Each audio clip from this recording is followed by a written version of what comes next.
Asatru, A Native European Spirituality by Stephen A. McNowan. Chapter 20. The Sumbel, Power from the Past. The Sumbel is the second of the two great rituals of modern Asatru. It is simple yet elegant, consisting of ceremonially passing a horn filled with mead, beer, or ale around a circle and making toast. Do not be deceived by its lack of complexity. The Sumbel is laden with might and spiritual impact. Where the Sumbel gets its power. In the Sumbel, we access three sources of power. The first of these is the innate spiritual power contained in alcoholic drink. We mentioned in the previous chapter that alcoholic beverages are, like blood, somehow alive. They are bearers of the divine energy, giving ecstatic communication with the realm of the holy. Odin won the mead of inspiration, and with it, the ability to weld the intensity of rational intellect to the winged flight of creativity. We can taste this awesome power to a lesser degree in the Sumbel. Moreover, we can shape it with our will, and with the words we speak over the drinking horn as we make our toasts. The second source of power comes from imitating the gods and goddesses. The lore tells us that the Aesir and Vanir themselves sit at Sumbel, and two of the ancient stories in the Poetic Edda show the gods and goddesses communing in just this way. The Sumbel is not just a casual feast or a drinking session, but a ritually significant act, and when we imitate the significant acts of the holy powers, we gain a measure of their nature.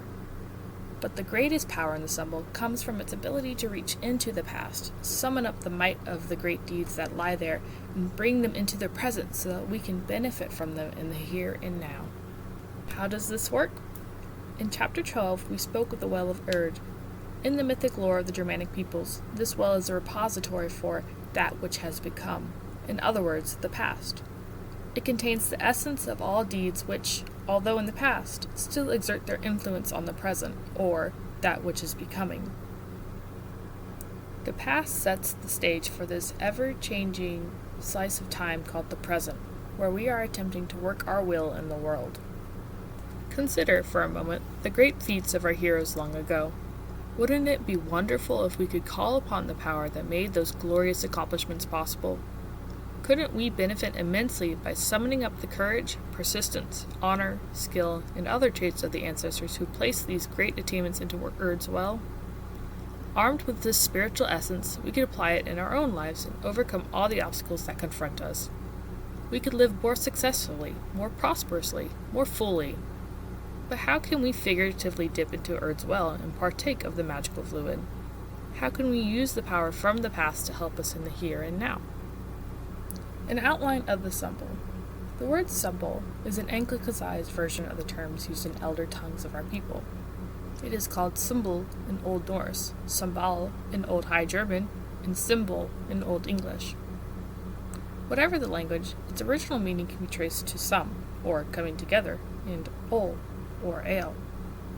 A Sumbel is an event at which we come together to share an alcoholic beverage and, more importantly, to share the magical energy transmitted through that beverage. The following format shows how the Sumbel is typically conducted in the Asatru Folk Assembly. Different groups will have their own versions, some simple like those of the Asatru Alliance, and some, like those of the Theodish branch of Germanic religion, very complex.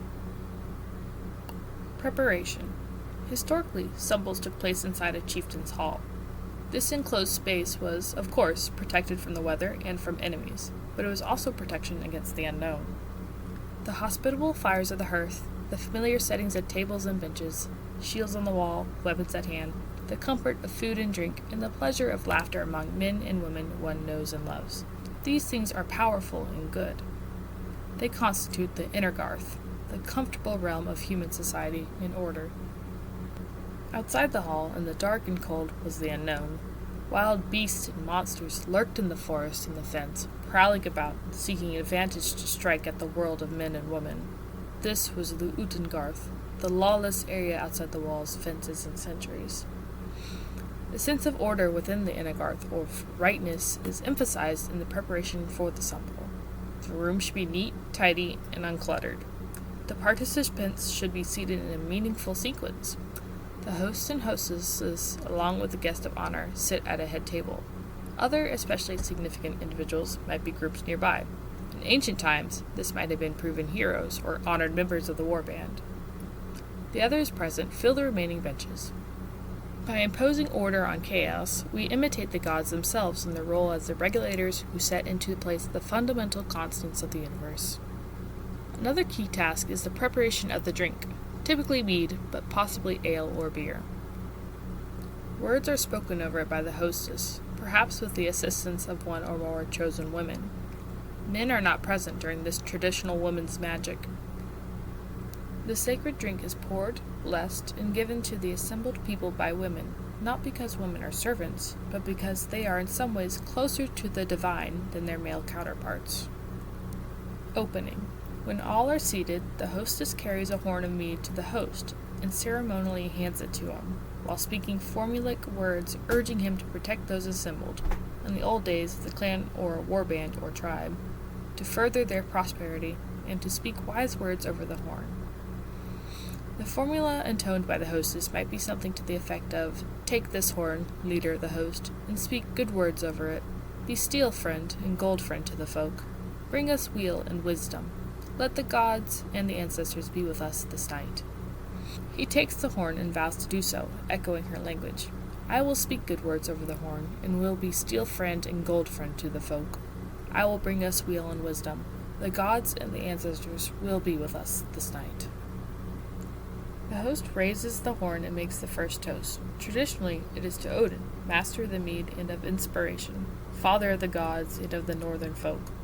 This toast may be in prose or poetic form. Then, handing the horn to the hostess, he gives her the charge.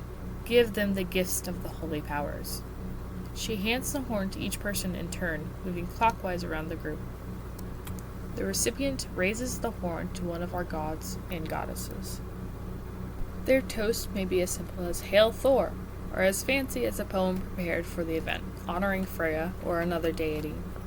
The second round is to an ancestor, and the charge given the hornbearer is to give them the might of the ancestors. Early in the Asatru revival, these tended to be generalized ancestors that could be claimed by anyone of northern heritage, heroes from the sagas like Leif Erikson or Hermann of the Tresuri, who led the German tribes against the invading Roman armies. As people grew more comfortable with Sumbels, however, they became more likely to raise the horn to personal ancestors. Now, the most common toasts are to parents, grandparents, the ancestors who came over from England in 1804, and so forth. A person holding the horn tells those present a little about the person being honored, specifically highlighting his or her virtues and accomplishments. For the third round, the hornbearer is urged by the host to give them the power of the past. This time, individuals may toast either a god or goddess or one of the ancestors. They may tell a short story, sing a song, or recite a poem, always with the idea of conjuring the courage, integrity, loyalty, perseverance, sense of humor, or other traits from the realm of the past.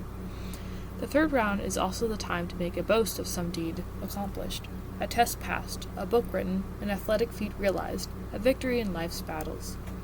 These two become deeds laid in the well of Erd, adding to the resources on which the group can draw in a time of need. All of us can and should hail the person who does great things, and rather than envying them, we ought to go forth and accomplish worthy deeds ourselves. Another possibility for the third round is to make an oath. Successfully fulfilled, an oath adds to our spiritual power. A failed oath, however, takes away from our store of accumulated might. It also detracts from the might, the luck, or the haminga of the group. It is wise to make oaths sparingly and to take them very seriously once they are made. Words spoken over the horn echo among all the worlds and reach the ears of the gods themselves. Beware the urge to make rash oaths.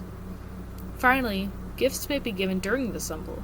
Gifts work in two ways. They bind friends together, and when given by a leader to his or her followers, they serve as recognition for excellence. Closing. After the last round, the horn is given to the host.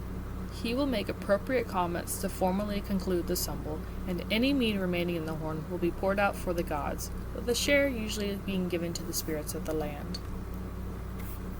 Cautions. Guarding the luck of the folk. Just as an unfulfilled oath harms the luck of the group, so can other ill-advised actions. Curses are forbidden. They tend to reflect back on the one who makes them, and sometimes bring collateral damage to those sitting with them at Sumbel. Along the same vein, in the Asatru Folk Assembly, we do not toast Loki, whose negativity ranges from mere mischief to much more serious offenses against the world order. At Ragnarok, he stands against the gods and their chosen heroes and helps to bring ruin to the world. In our experiences, toasts made to him are followed by ill luck. Drunkenness is strongly discouraged at the Sumbel, or at any other Asatru rite. It leads to the offensiveness that disturbs the fellowship of those assembled and opens the temptation to make oaths that will not be kept. Nor is it a good example for children who may be present. All of these are harmful to the group as a whole. The Sumbel is a powerful experience that promotes personal spiritual evolution and more immediately nourishes the clan, tribe, or kindred that practices it. Its simplicity makes it all the more attractive for those of us who follow our ancestral faith. Long live the might of the mead!